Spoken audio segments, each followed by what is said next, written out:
Alors maintenant qu'on a vu le vecteur vitesse linéaire et le vecteur vitesse angulaire, on va pouvoir introduire une notation qu'on va appeler, ou qui s'appelle, le torseur cinématique.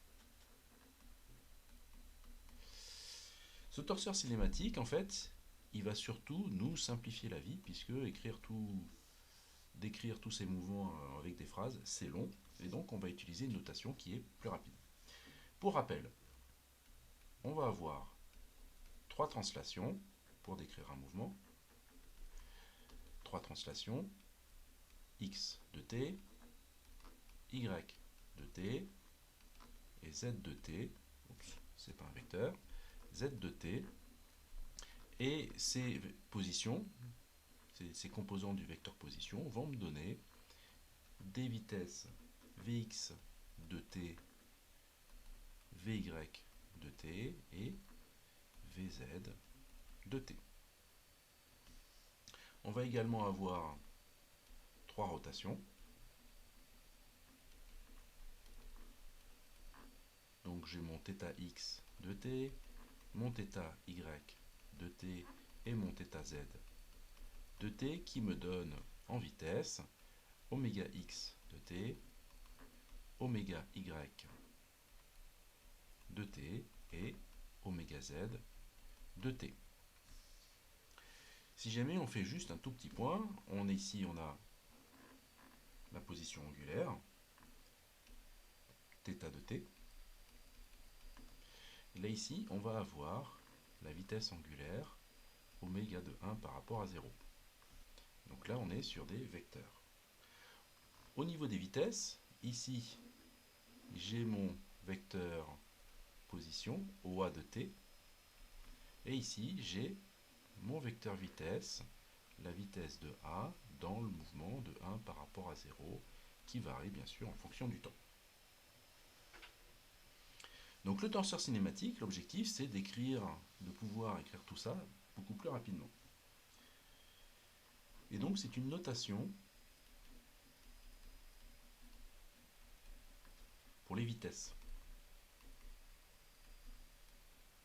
Qu'elles soient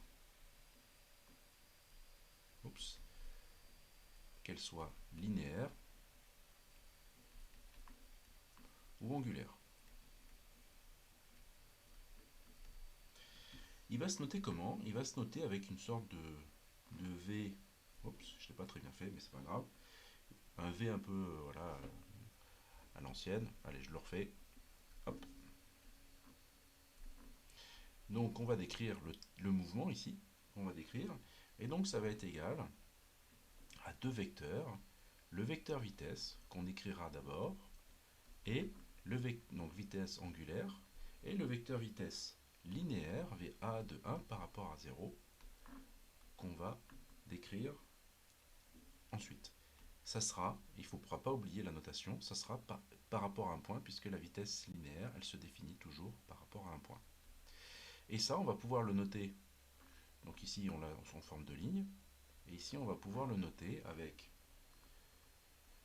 sur une première colonne les trois composantes du vecteur vitesse angulaire, donc oméga x de t, oméga y de t et oméga z de t, et une autre colonne à côté où on aura les vecteurs vitesse linéaires, les composantes du vecteur vitesse linéaire, Vx de t, Vy de t et Vz de t. On ferme le crochet et on n'oublie pas de rajouter le point auquel ce vecteur est donné. Donc là, si jamais je décris un petit peu les choses, je vais avoir ici mon vecteur vitesse angulaire,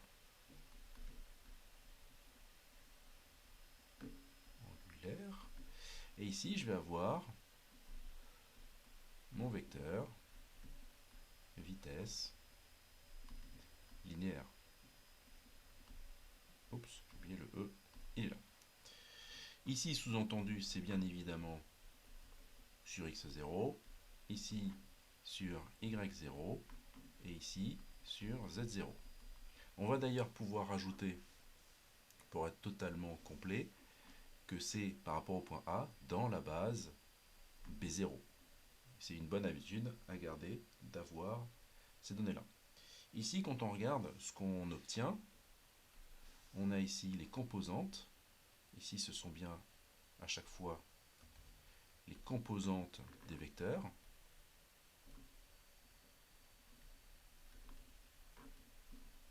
Donc ce ne sont pas des vecteurs. C'est pour ça qu'il ne va pas y avoir de flèche. Et ici, on a bien les deux vecteurs vitesse. Les deux vecteurs vitesse. Oups, décidément, quand je suis en bas, j'ai du mal.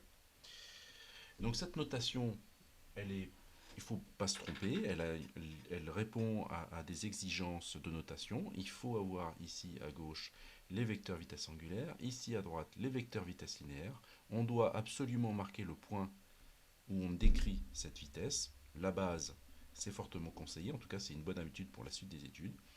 Et si jamais on respecte ce formalisme, tout va bien se passer et ça va beaucoup plus vite à écrire.